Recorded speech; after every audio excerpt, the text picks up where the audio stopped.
Hi, Tiffy. How's it going? Not bad. How'd you get here? Or get here alright? Or Yeah, it's called transportation. It's Yeah. not that far from my house, so yeah. It's That's good. right. How's the weather? It's cold, man. Like, Really? Yeah, it's freezing Oh. outside. Yeah. I haven't been outside, so I haven't really Yeah. noticed, but that's alright. Before we start, Tiki, is it alright if I take notes during our Yeah, session? it's all good, bro. Sweet, thank you. So my name is Hamza. I am your community corrections officer, and I understand that you're currently serving an order for violent offending where you got into a brawl in the pub. Yeah. So I just want to explain to you my role and how we're kind of going to interact. So my role primarily is to get you back into the community and make sure you complete your order, and I'll give you whatever you need really to kind of complete your order Yeah. and go back into the community being a kind of a better version of yourself, Yeah. let's say. Yeah. Yeah, sweet. So another thing I want to talk about is confidentiality. So whatever we say in the station, whatever we talk about, I may have to refer it to someone else if I feel the need to, if I want to get another agency involved or something to work with me, to work with you. Yeah. Is that alright? Yeah, that's you all have- good. comfortable with that? Yeah, I'm good. Yeah. Sweet. Alright. I guess I'll start with the first question. In your life, what do you think is going well for you right now, and what do you think is going not so well? In my life, I've been working as a security guard. So I do a night shift there. Hmm? But that's probably about it. I don't see my kids because of that, Mhm. because I'm working night shift. Been drinking a lot. I get like vivid dreams. Witness my brother getting bashed to death in front of me, so that triggers my alcohol drinking as well. Yeah. Also affects my emotions as well. Mm. Get more angry. When I want to get angry, I can't control my emotions. Yeah. So and I don't want to be deported. So I wanted this thing to be fixed up. Yeah, Stay. of course. Yeah. So yeah. Yep, sweet, thank you. That's all very good. I guess my next question would be, on a scale of 1 to 10, with 1 being not happy at all and just kind of depressed and as sad as you could be, and Yeah. 10 being great and you're doing very well, where would you kind of put yourself right now? At the moment, probably around 3. 3? 3. Yeah. Alright, yep. That's okay. I guess my next question on top of that would be, why are you not a 0? So I guess I think I'm working. Mhm. That kind of distracts me, I guess, from stuff going on. Mhm. So if I wasn't working, yeah, I'll probably be a bit lower than that. I reckon my drinking would be worse, and then yeah, the anger and stuff would be harder to control. So Mm. yeah, at the moment, yeah, work is good. So, out of all the things in your life, your work is currently kind of Yeah. putting you higher up on Yes. that scale. Yeah, okay. That's okay. What do you think we could do to make that number higher? Maybe more over 4, 5, 6, something like that. I would like to stop drinking as much. Mhm. Drinking then involves anger, so Mhm. I think that will be something that will help me to get to like 4 or 5. Yeah. Okay. And on top of that, I guess I could say, how would you like things to be different in terms of your drinking and your emotions? Would you like to stop drinking completely, or what's kind of happening? I would like to stop drinking on the weekdays. I think that's I want to save it for the weekends if I'm going out and stuff like that. But Mhm. I think weekdays, I don't want to be drinking and then going to work the next day. I think plus I don't get good night's sleep as well, so when I'm drinking. So yeah, I would like to stop it during the weekdays. Yeah, okay. So it sounds like to me that, drinking has become maybe a little bit too much for you. It's kind of taking up a lot of other things in your life, maybe Yeah, because I think your drinking. relationships and all that. Yeah, I think drinking stems a lot of issues like my sleeping, my anger management, my emotions. So Mhm. yeah, I think if I reduce that, I believe it could reduce the other variables in my life. Have you in the past at any point maybe tried to reduce your drinking, or have you tried to fix your sleep or make yourself maybe more emotionally I used. Actually, I thought drinking would help me sleep better, but nah, it doesn't. I think again my brother's death, it just gets more vivid when I'm drinking, so it hasn't really helped. But I think drinking was one of the solutions, and yeah, it didn't work. Okay. I've never tried like sleeping pills or any medication like that before, so yeah. Yep. All right. So just let me see if I understand.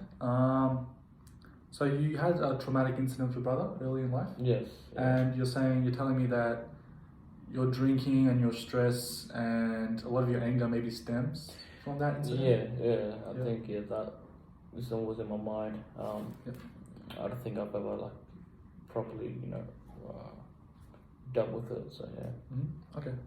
Yeah, that's all right. All right. Next, I want to present you with kind of a situation. So let's pretend that a miracle has occurred. You woke up one morning and all of your problems went away.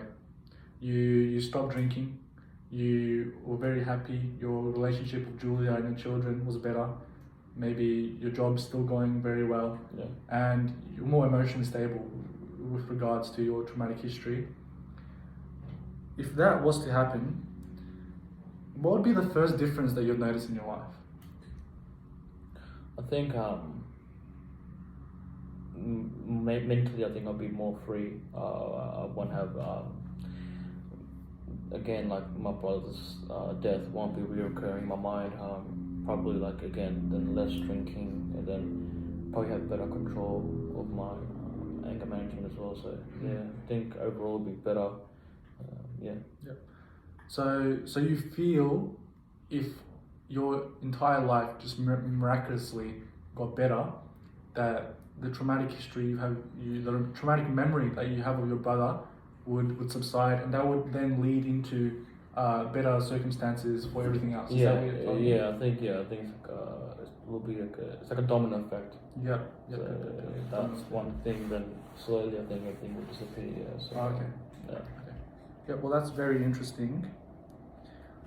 With that in mind, Tiki, I think it would be very, very beneficial for us if I maybe give you a referral to a psychologist, if that was something you'd maybe be interested in. Yeah, no, I've never had one, so that'd be good. Yeah.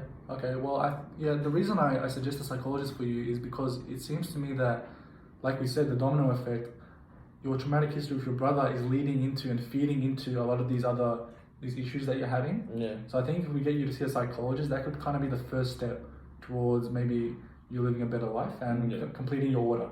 Yeah. Do you agree with that? Yeah, that'd be good. Yep, sweet.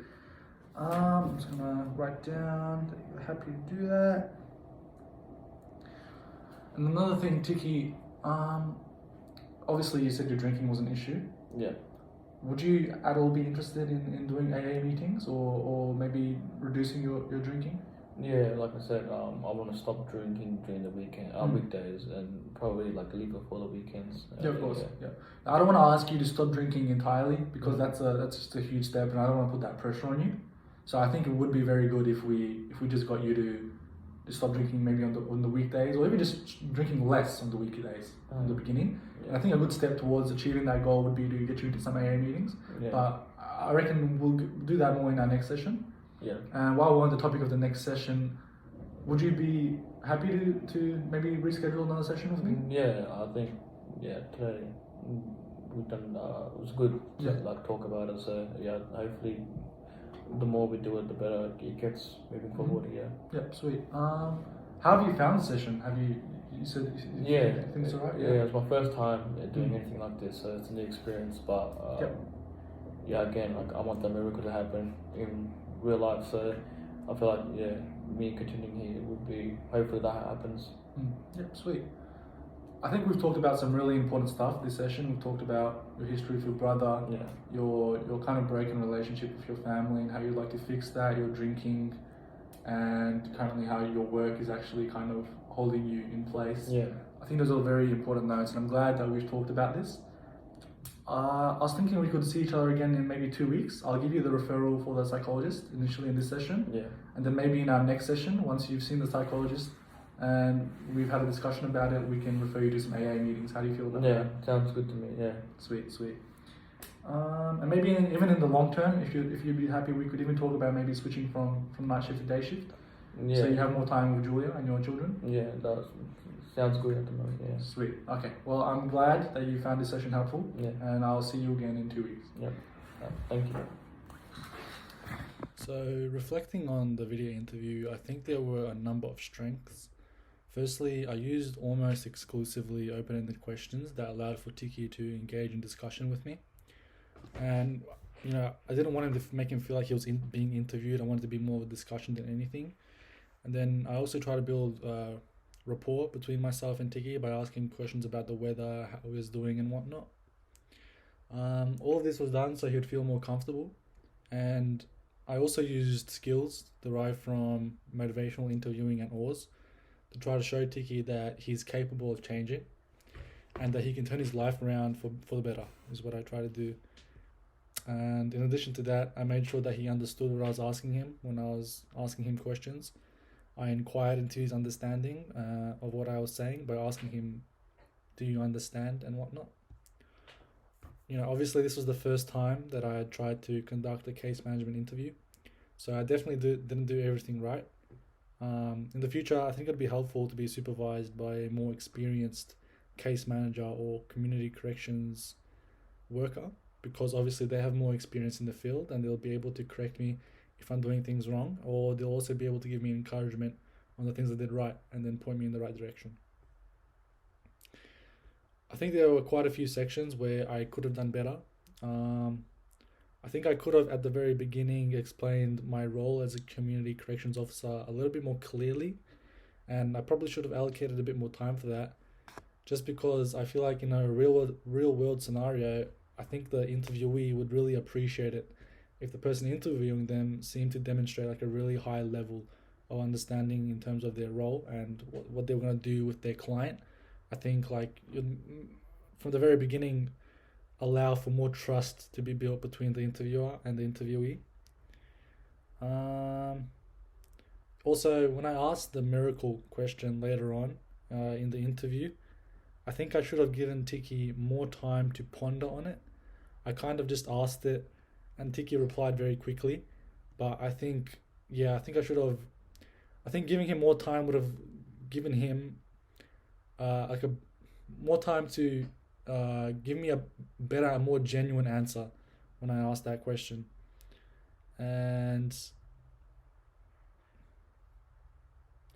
so then after when I started discussing the stages of case management, I forgot to mention how I would monitor his progress when I gave him the referral to go see a psychologist.